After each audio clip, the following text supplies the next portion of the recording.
La Terre, une planète exceptionnelle, impétueuse et dynamique. Les plaques continentales se déplacent et entrent en collision. Des volcans entrent en éruption. Des glaciers se forment, d'autres régressent. Ces forces titanesques, perpétuellement en action, laissent derrière elles une traînée de mystères géologiques. Rien n'est plus vaste que le Sahara. C'est l'endroit le plus chaud de la planète. Une étendue désertique meurtrière, oubliée par le temps. Du moins, c'est ce que croyaient les scientifiques jusqu'à ce qu'ils découvrent une série d'indices surprenants. Des fossiles de créatures marines, des coquilles d'eau douce ensevelies par le sable, des restes humains dans des villages primitifs. Des preuves évidentes que cet environnement austère cache un passé agité. Un passé qui pourrait changer le cours de l'histoire de l'humanité et apporter un nouveau chapitre spectaculaire dans l'histoire des origines de la Terre.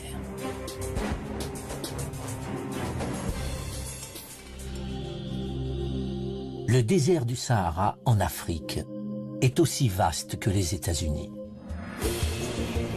Le sable de cette gigantesque étendue pourrait à lui seul recouvrir le monde entier sous 20 cm d'épaisseur.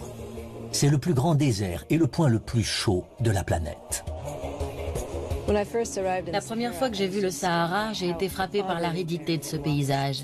C'est comme si le vert manquait à la palette de couleurs lorsqu'il a été créé. Il n'y a rien d'autre que des tons de gris et de marron, et pas le moindre signe de vie. La mission de Jane Smith consiste à découvrir des indices permettant d'expliquer la stérilité de cette terre. Ses recherches commencent à l'extrémité est du désert, en Égypte. Non pas dans les dunes du Sahara, mais dans l'une des structures les plus grandioses jamais construites par l'homme, les grandes pyramides. Les blocs de pierre de cette merveille antique abritent un indice remarquable concernant l'histoire de ce pays et bien antérieur à l'époque pharaonique. Si l'on observe d'un peu plus près les blocs de pierre qui constituent ces pyramides, on aperçoit de magnifiques fossiles marins. Les plus faciles à distinguer sont ces disques plats d'environ 2,5 cm, connus sous le nom de numulites. Ce sont des organismes unicellulaires. Numulus signifie petit écu en latin. Ce sont des organismes unicellulaires, parmi les plus gros ayant jamais existé. Dans des temps anciens, ces blocs étaient taillés dans des carrières du pays, puis traînés vers le chantier. Chaque bloc de pierre pesait 2,5 tonnes et il en fallut 2 millions, sur plus de 20 ans, pour construire la Grande Pyramide. Chose incroyable, jusqu'à 40% de chaque bloc est constitué des fossiles de ces créatures marines primitives. Plus important encore, ces numulites vivaient il y a 40 millions d'années, en milieu aquatique uniquement. Ça prouve que ce lieu, aujourd'hui désertique, était autrefois recouvert par l'océan. On évoque souvent la construction des pyramides, mais on n'imagine pas que les blocs qui les constituent contiennent ces superbes fossiles. Le Sahara est aujourd'hui le plus vaste désert au monde. Mais ces minuscules numulites laissent supposer qu'il était autrefois bien différent. De l'eau recouvrait peut-être cette étendue aride. Jane Smith se dirige plus dans les terres pour approfondir cette incroyable idée. Elle se rend dans une vallée désertique reculée, non loin des carrières où furent extraits les blocs de pierre.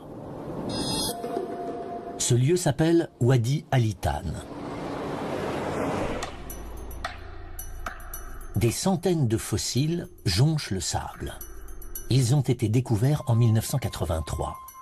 Mais ils n'ont rien à voir avec les minuscules numulites. C'est une baleine.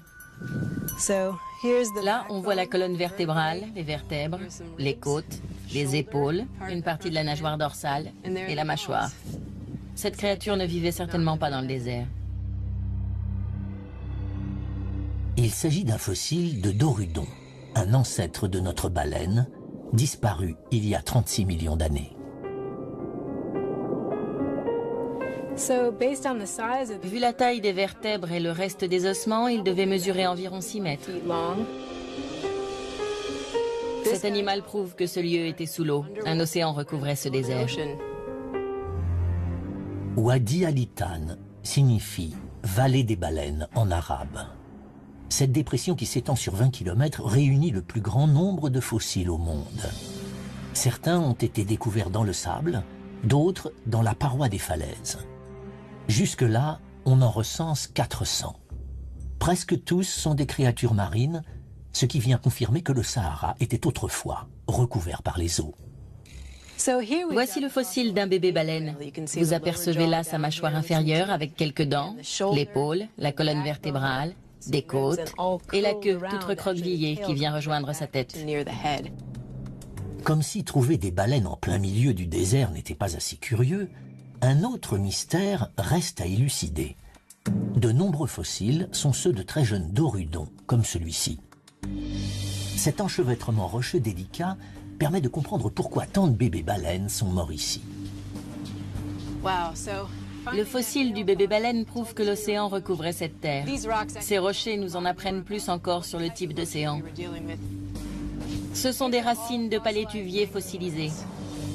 Ces racines se trouvaient sous l'eau, les palétuviers poussant en surface.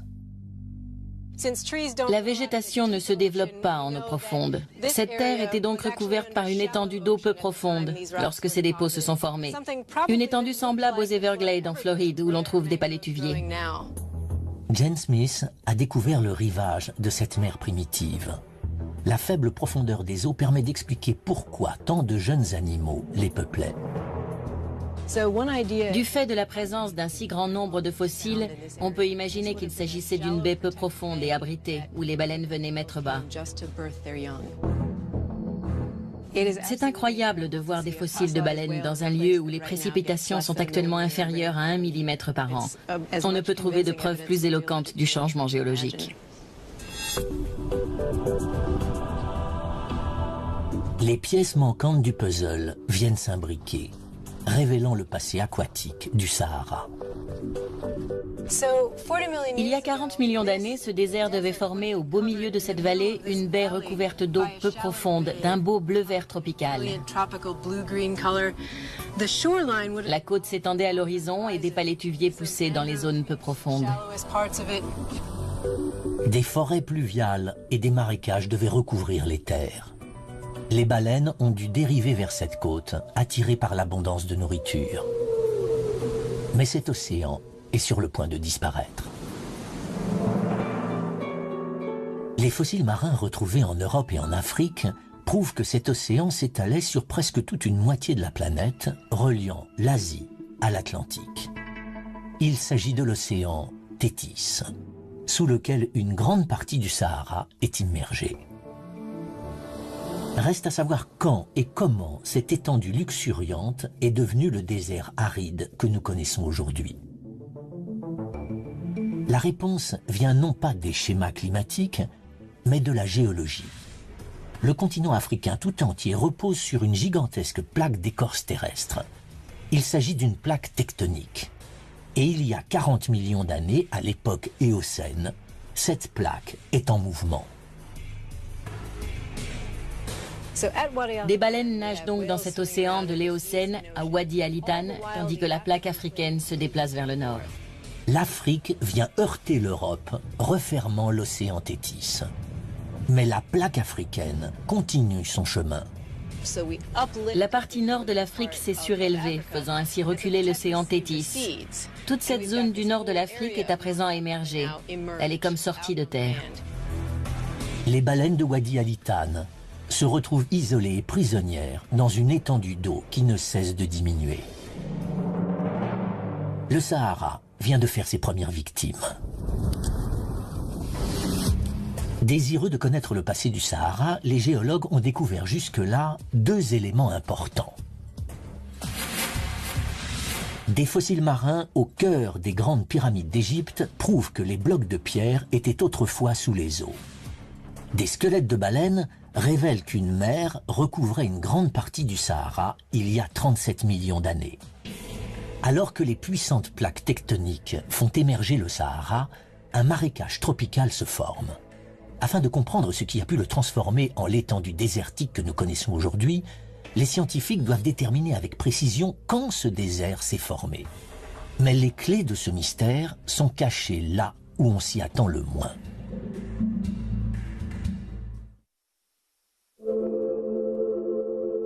Il y a 20 millions d'années, le Sahara est un marécage tropical luxuriant.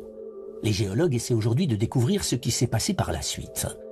Aujourd'hui, le Sahara se trouve sur ce que l'on appelle la ceinture désertique, une région aride au nord de l'équateur. Ici, des vents violents débarrassent le ciel de ses nuages et assèchent le sol. Cette région s'étend du Sahara au désert du sud-ouest des États-Unis, en passant par le désert de Gobi en Chine. Le Sahara est le plus vaste de tous. Pourtant, les géologues ignorent presque tout quant à l'époque de sa formation. Nous n'avons qu'une vague idée de ce à quoi ressemblait le Sahara, car le vent a emporté beaucoup d'indices, et ce qu'il n'a pas emporté est le plus souvent enseveli sous le sable. Nous avons donc du mal à trouver les roches dont nous avons besoin pour percer les mystères de ce désert. Le désert blanc est l'un des rares endroits offrant un indice relatif à la naissance du Sahara. Dans ce site d'une beauté époustouflante, les rochers présentent des formes spectaculaires. C'est incroyable. On dirait un champignon. Ces rochers en forme de sablier s'appellent des yardangs. Ils vont permettre aux géologues d'estimer l'âge du désert. Cette roche prouve elle aussi que ce désert était autrefois recouvert par les eaux. Il s'agit d'une sorte de craie constituée de milliards de micro-organismes marins. Les yardangs s'érodent très facilement, ce qui explique pourquoi ils sont si magnifiquement sculptés par le vent. Mais le vent est un créateur brutal. Il soulève le sable et le projette violemment contre les yardangs. Lorsque le vent érode la roche, on obtient cette forme caractéristique de champignon plus étroite au milieu. C'est parce que plus le vent s'éloigne du sol, plus il souffle vite. Il érode donc plus facilement la roche, mais il contient moins de sable, puisqu'il le récupère au sol. La partie du yardang la plus érodée, la plus fine, c'est donc celle où le vent souffle le plus fort, tout en transportant un maximum de sable. Il y a 40 millions d'années, le sommet des yardangs faisait partie du plancher sous-marin. Mais le vent s'est levé lorsque le Sahara s'est transformé en désert, et il a commencé à sculpter ses formes. Déterminer combien de temps a pris ce processus pourrait permettre d'établir l'âge du désert. C'est difficile de dire précisément combien de temps il a fallu au vent pour sculpter tout ça. Un rocher tel que celui-ci, d'environ 4,50 m, je dirais entre quelques dizaines et quelques centaines de milliers d'années. Mais pour façonner toute cette étendue, il a dû lui falloir au moins 1 million d'années. Pourtant, les géologues pensent que le Sahara a plus d'1 million d'années. Dans leur quête d'une date plus précise, ils se tournent vers l'une de ses caractéristiques les plus emblématiques, les dunes de sable. Ici, dans le désert, les tempêtes de sable peuvent durer 4 jours. Le sable est projeté de toutes parts. Au cours de centaines de milliers d'années, il s'est accumulé, formant des dunes pouvant atteindre la taille d'un bâtiment de 50 étages. Ces montagnes de dunes dissimulent peut-être le secret de l'âge du Sahara. Dès que le climat devient aride, le vent peut former des dunes. Pour savoir combien de temps cela a pris, on peut essayer de dater les dunes elles-mêmes, mais c'est très difficile. C'est difficile car les dunes se déplacent sans arrêt. Le vent qui les construit les fait également disparaître, les déplaçant sur une quinzaine de mètres par an en moyenne. Pour obtenir l'âge précis du désert, les scientifiques doivent donc suivre le sable jusqu'à sa destination finale. Les gros grains de sable voyagent lentement et ne vont pas très loin. Mais les particules plus fines voyagent bien plus longtemps. Elles peuvent être transportées jusque dans l'Atlantique. Le Sahara est la source de poussière la plus importante de la planète. 500 millions de tonnes atterrissent dans l'Atlantique chaque année. Quelques-unes atteignent la Floride, créant de superbes couchers de soleil rougeoyants. Mais la plupart de ces poussières finissent au fond de l'océan, une mine d'informations sur le passé du Sahara. L'avantage des sédiments sous-marins, c'est qu'ils mémorisent tout. Les poussières qui descendent de la surface sont stockées dans le plancher océanique. En 1995, Peter de Menocal perce le plancher sous-marin traversant des couches de boue datant de plusieurs millions d'années. Chaque couche de sédiments correspond à une capsule temporelle. À faible profondeur, Peter trouve une grosse quantité de ces poussières venues du désert. Il décide donc d'extraire des échantillons encore plus profondément, datant cette fois de plus d'1 million d'années. Les poussières du désert sont toujours là. Il atteint finalement une couche datant d'il y a 3 millions d'années. Et enfin, il n'y a plus trace de ces poussières. Il aura fallu une exploration dans le plancher océanique pour observer le passage d'un environnement tropical humide à un désert aride. C'est un changement incroyable. On n'imagine pas que quelque chose d'aussi vaste, étendu et fixe que le Sahara puisse subir de telles transformations. Et pourtant, c'est ce que nous apprend son passé géologique. Peter a finalement résolu l'énigme du Sahara. Cette étendue est désertique depuis 3 millions d'années. En cherchant à découvrir l'âge du Sahara, les géologues ont mis au jour 2 indices surprenants. Les Yardang prouvent que le sable est balayé par les vents dans le désert depuis au moins 1 million d'années. Des échantillons prélevés dans le plancher sous-marin fournissent une date plus précise. De marécage, le Sahara s'est transformé en un désert il y a 3 millions d'années. Le Sahara est alors devenu l'étendue désertique que nous connaissons aujourd'hui. La géologie semblait donc pouvoir expliquer, à elle seule, la formation du désert le plus vaste au monde. Jusqu'à ce qu'un nouveau radar fixé sur une navette spatiale révèle qu'un couloir de végétation traversait autrefois ce désert brûlant.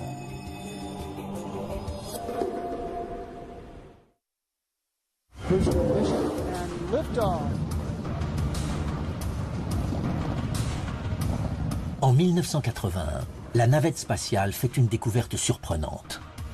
À l'aide d'un nouveau type de radar, la NASA prend en photo une portion de 50 km du Sahara. Le radar traverse le sable sur une profondeur de 5 mètres et laisse apparaître ce qui devait être autrefois un réseau de fleuves s'entrecroisant dans le désert. Cette découverte laisse les scientifiques sans voix. Il y a 3 millions d'années, le Sahara, qui était alors une forêt pluviale, se transforme en désert. Il semble maintenant qu'il aurait renfermé d'importantes quantités d'eau à un moment donné, durant les 3 millions d'années qui ont suivi. Les chercheurs suivent les images de la NASA jusqu'au nord de la Tunisie, au bord d'une dépression profonde dans le Sahara. C'est là que se trouve leur premier indice. Voici ce que nous recherchons. Regardez ces coquilles quasiment intactes. Ce dépôt en est largement constitué. Et ce ne sont pas des coquilles d'océan. Voici la moitié d'un Cadastradurnam glorcum, ce qui prouve l'existence d'un lac d'eau douce.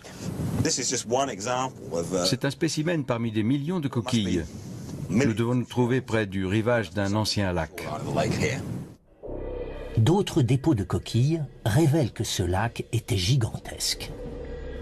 Environ la superficie de la Virginie occidentale.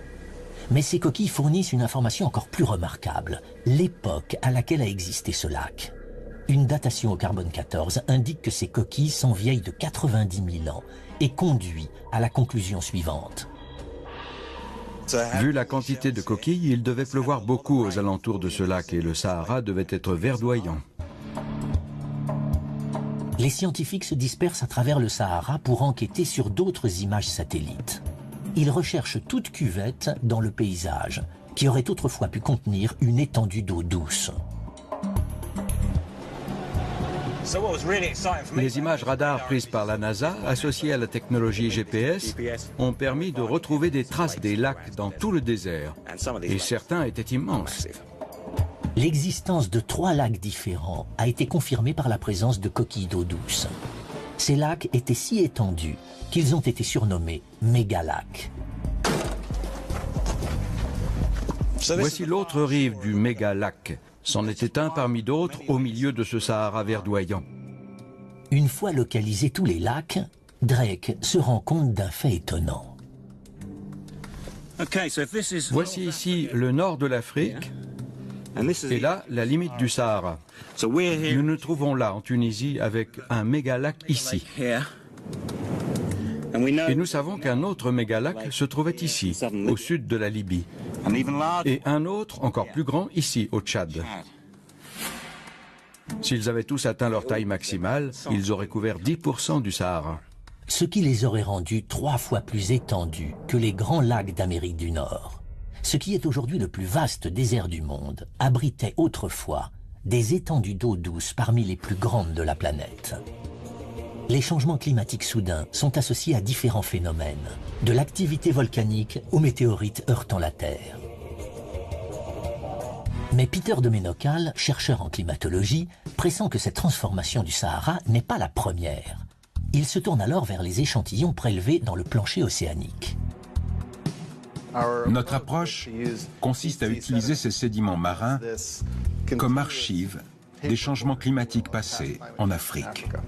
En observant les niveaux de poussière désertique datant de centaines de milliers d'années, il découvre que le Sahara a subi plus d'une transformation. La première fois que nous avons étudié ces échantillons, les bras m'en sont tombés, car nous avons découvert qu'il y avait déjà eu de tels changements. Pour expliquer ces changements réguliers et spectaculaires, Peter regarde au-delà du Sahara. Il décide de se pencher sur la rotation de la Terre elle-même, en particulier sur les petites oscillations qu'elle produit lorsqu'elle tourne autour du Soleil. Ces oscillations provoqueraient une légère inclinaison de la Terre. Les moussons qui arrosent aujourd'hui le sud de l'Afrique se seraient donc déplacés vers le nord, déversant leur pluie sur les dunes du Sahara. Le point important, c'est que ces oscillations se produisent tous les 20 000 ans. Chaque période où le Sahara a été humide correspond à une phase d'oscillation, et cela dure depuis des millions d'années. Chaque fois que la bande pluvieuse se déplace vers le nord, le paysage se transforme et le Sahara redevient verdoyant. Pour moi, le plus incroyable, c'est comment de petites fluctuations dans quelque chose d'aussi simple qu'une oscillation dans l'orbite de la Terre peuvent entraîner des changements climatiques aussi spectaculaires dans une région aussi vaste. Les scientifiques savent à présent comment et pourquoi le Sahara est devenu verdoyant. Ils savent que des lacs gigantesques recouvraient une grande partie du désert, mais ils n'ont pas la preuve qu'ils étaient reliés entre eux. S'agissait-il d'immenses étendues d'eau de pluie isolées, ou formait-il un réseau de fleuves interconnectés, comme le suggèrent les images radars de la NASA? Nick Drake entend dire qu'en 2009, des archéologues ont fait une importante découverte étayant la thèse des fleuves. Des outils en pierre trouvés à proximité du mégalac de Tunisie. La première étape consiste à trouver le rivage de l'ancien lac. Ça me paraît bien.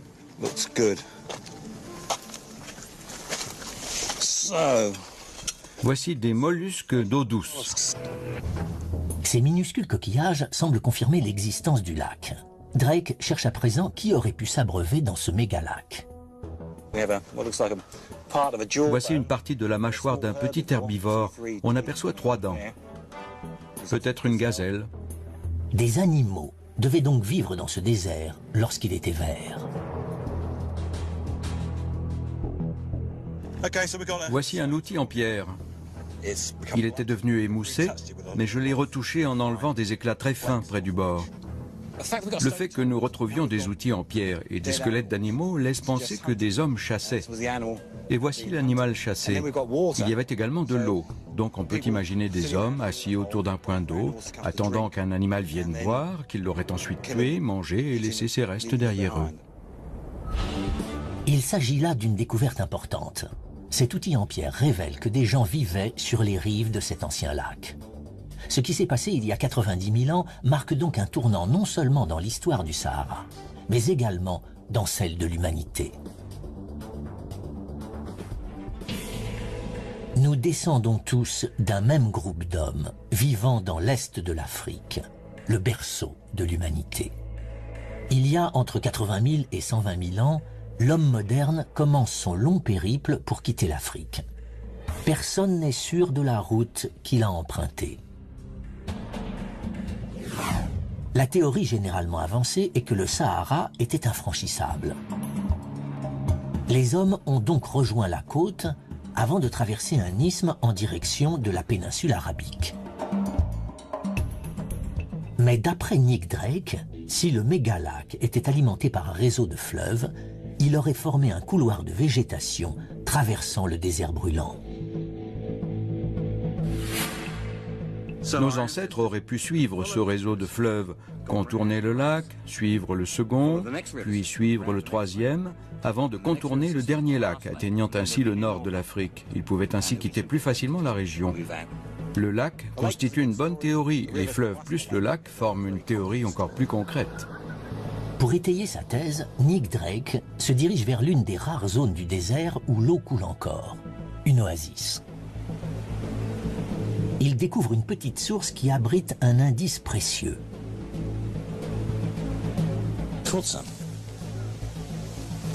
Super. Un cyclidé.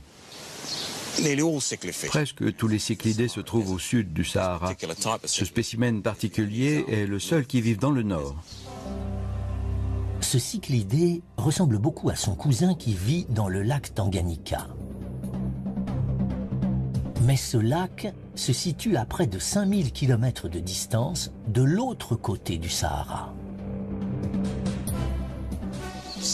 La grande question, c'est comment est-il arrivé là? Le plus vraisemblable, c'est qu'il a traversé à la nage ce désert jadis verdoyant. L'homme moderne, qui pouvait vivre dans différents types d'environnements, a sans doute trouvé ça très facile, bien plus que ce poisson.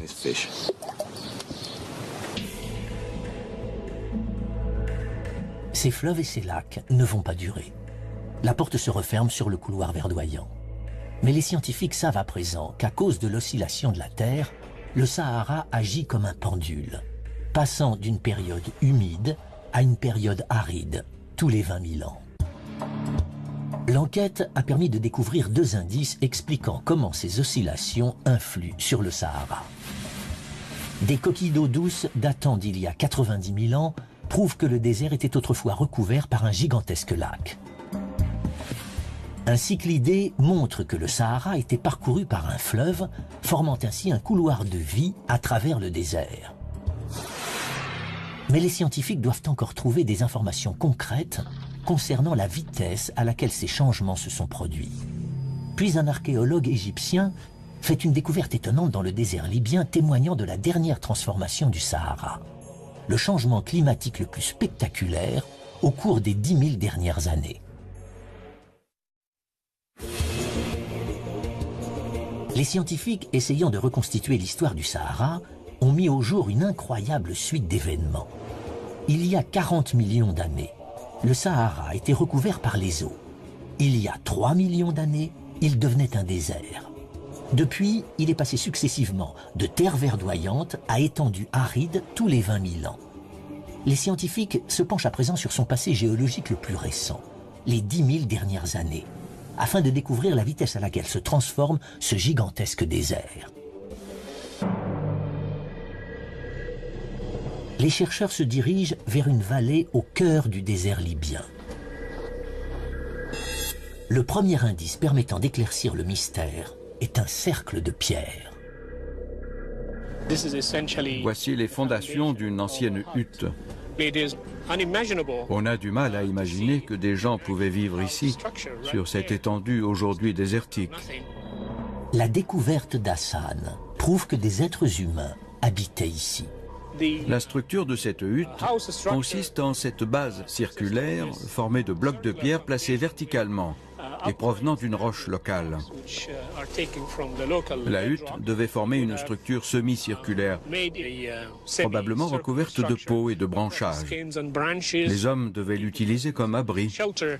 D'après Hassan, ces huttes auraient pu accueillir une petite communauté de 50 personnes environ.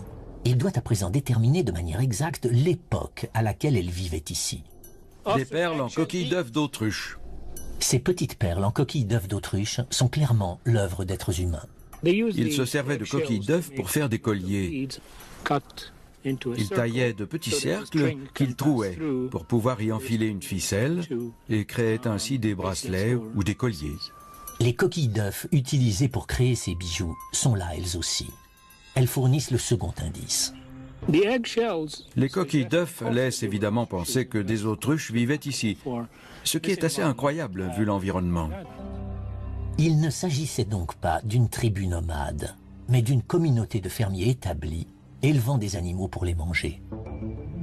Hassan réalise une datation au carbone 14 des coquilles d'œufs d'autruche. Le résultat ? Des êtres humains et des animaux peuplaient le désert le plus meurtrier de la planète, il y a tout juste 7000 ans. C'est une preuve indéniable de la dernière explosion de végétation dans le désert. Une dépression dans le sol révèle que la pluie tombait ici durant les moussons. Ce dépôt de boue prouve qu'un lac profond se trouvait ici. Cette boue révèle l'existence d'une étendue d'eau qui aurait pu subvenir aux besoins d'un village. Vu la profondeur du lac, comme l'attestent ses couches sédimentaires, il devait y avoir beaucoup de végétation et d'animaux, et les gens devaient s'y sentir bien. En différents endroits du Sahara, les scientifiques ont retrouvé des traces de vie similaires. Des restes d'éléphants, de gazelles, d'hippopotames ou de crocodiles. Des peintures rupestres étonnantes décrivent même des hommes en train de nager.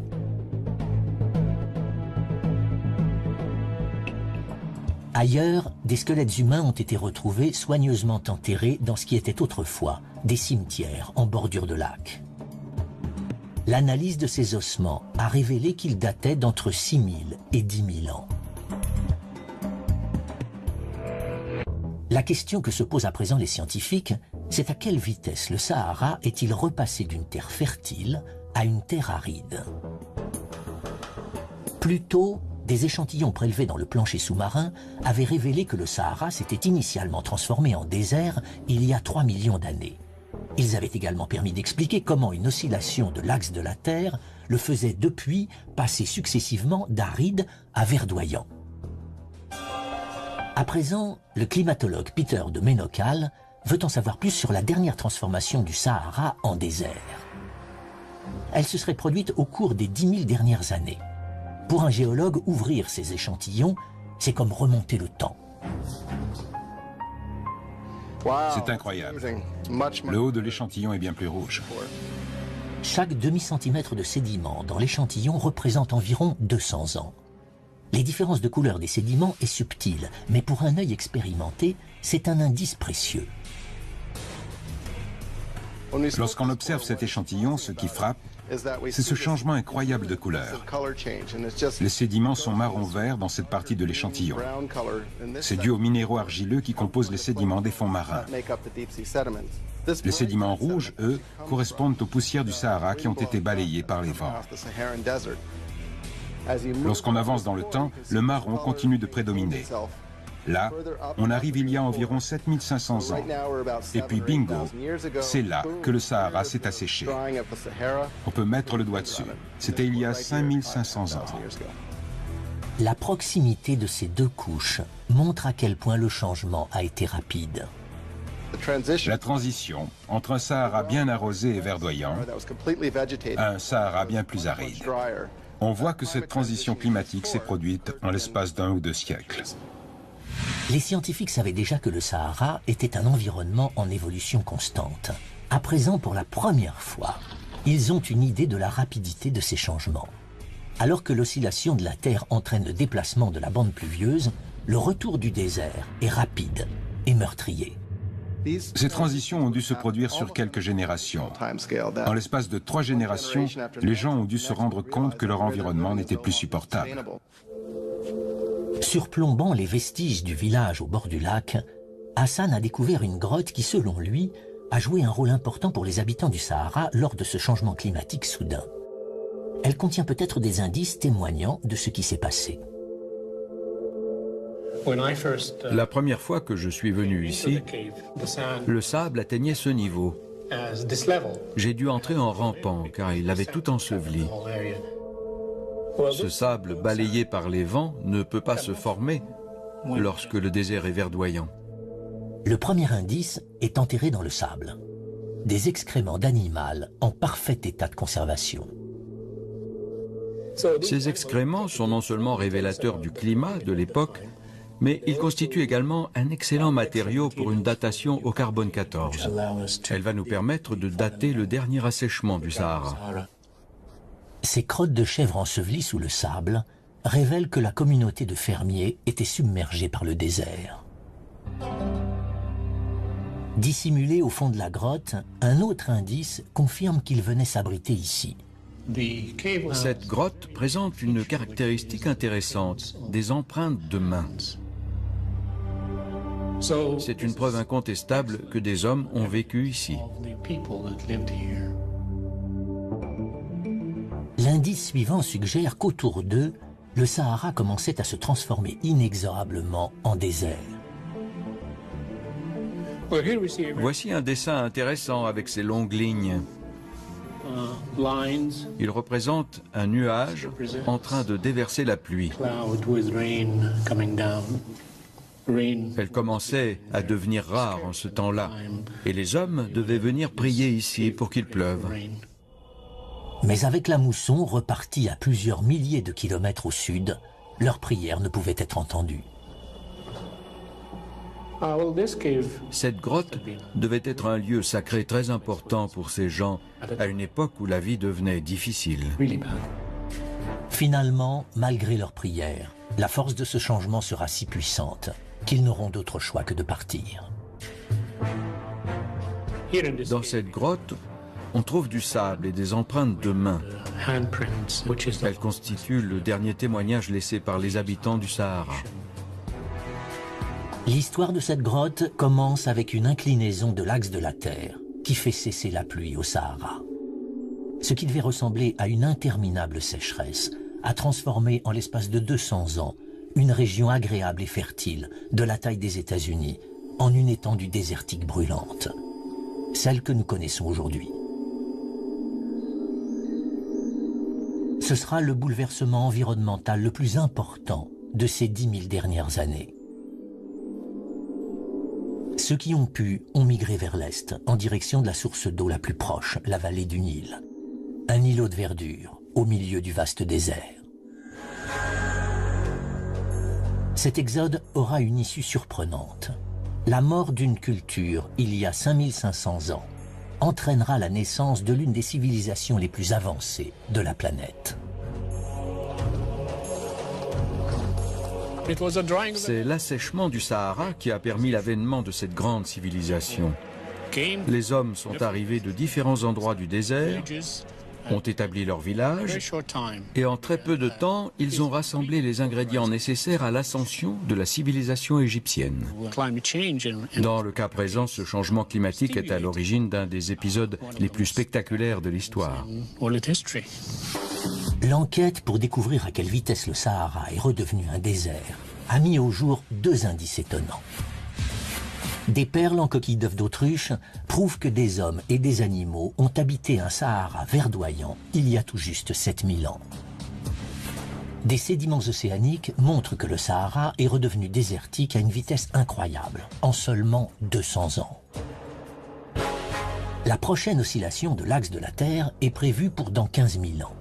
C'est seulement à ce moment-là que le Sahara retrouvera une végétation luxuriante. Mais les technologies modernes ont trouvé des moyens d'accélérer ce processus. L'enquête dans le passé mouvementé du Sahara se concentre à présent sur les 100 dernières années. En 1956, une société française découvre de vastes réserves de pétrole dans le désert. Une ruée vers le pétrole s'ensuit, le sol est creusé de toutes parts. On découvre alors quelque chose d'inattendu profondément enfoui sous le sable. D'énormes quantités d'eau douce. Le Sahara semble sur le point de livrer un nouveau secret.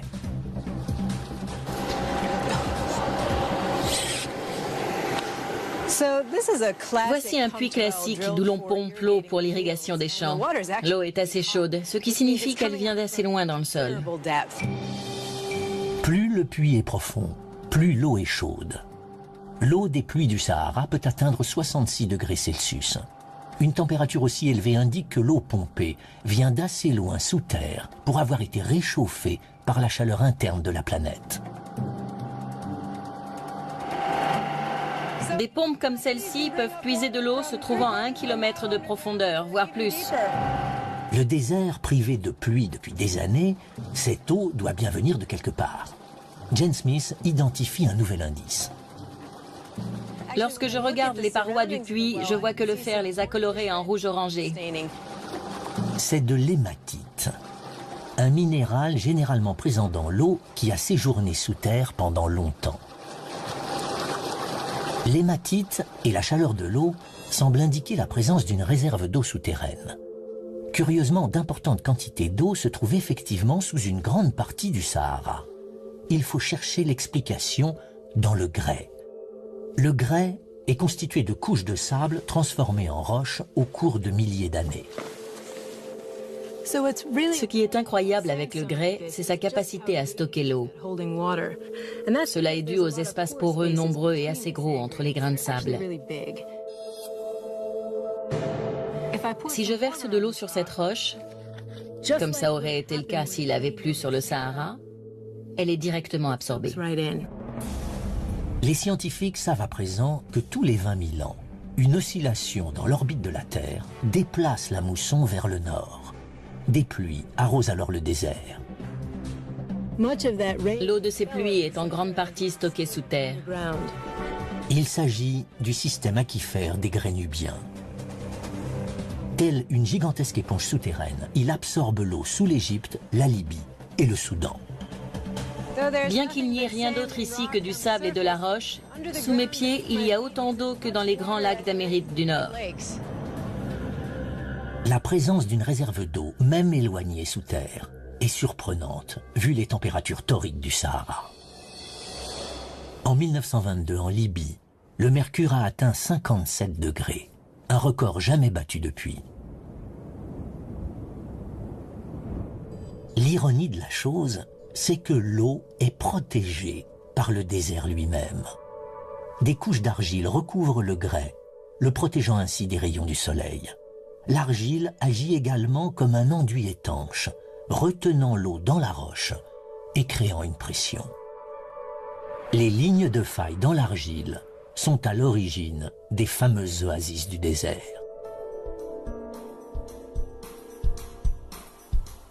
C'est une source naturelle. L'eau remonte de l'aquifère nubien sous sa propre pression. Il s'agit en fait d'eau fossile. Elle date d'il y a 1 million d'années. Cette réserve d'eau est un héritage du passé verdoyant du Sahara. Ce sont les vestiges de ces lacs immenses et de ces fleuves. Il s'agit là d'un seul aquifère. Les scientifiques utilisent aujourd'hui des radars pénétrant le sol pour localiser et répertorier d'autres aquifères dans le Sahara. C'est la promesse d'encore plus d'eau douce. Cette nouvelle technologie offre l'espoir d'un Sahara à nouveau verdoyant, indispensable à l'agriculture et à l'élevage. Si tout fonctionne comme prévu, il y aura ici 200 puits. Mais il pourrait ne constituer qu'une solution à court terme. Il s'agit d'une nappe phréatique fossile. L'eau ne se renouvelle pas. Il arrivera un moment où il n'y en aura plus. Cette eau qui a étanché la soif des habitants préhistoriques du Sahara et qui s'est accumulée durant 1 million d'années pourrait s'épuiser en moins d'1 siècle. Une fois que la nappe souterraine sera asséchée, le désert devra à nouveau attendre 15 000 ans avant que l'oscillation de l'axe de la Terre le rende à nouveau verdoyant. L'énigme relative à la formation du Sahara et à sa transformation a révélé un passé agité. Des squelettes de baleines retrouvés dans le désert prouvent qu'il était recouvert par les eaux il y a 40 millions d'années. Des échantillons de plancher océanique contenant du sable révèlent que le désert s'est asséché il y a 3 millions d'années. Des coquilles d'eau douce montrent qu'il y a 90 000 ans, une oscillation dans l'axe de la Terre a entraîné la formation d'immenses lacs et de fleuves. Cette oscillation rend le Sahara à nouveau verdoyant tous les 20 000 ans. Des perles en coquilles d'œufs d'autruche indiquent qu'il y a tout juste 7 000 ans, le Sahara voyait vivre ses derniers habitants avant de redevenir désertique. Les secrets du Sahara ont finalement été dévoilés. Il ne s'agit pas d'une étendue désertique statique. Ce désert est dynamique et grouille de vie. pouvant soudain se couvrir d'une végétation luxuriante. Cette terre vaste et majestueuse continue d'avancer, de se transformer et d'évoluer, tout comme la Terre elle-même.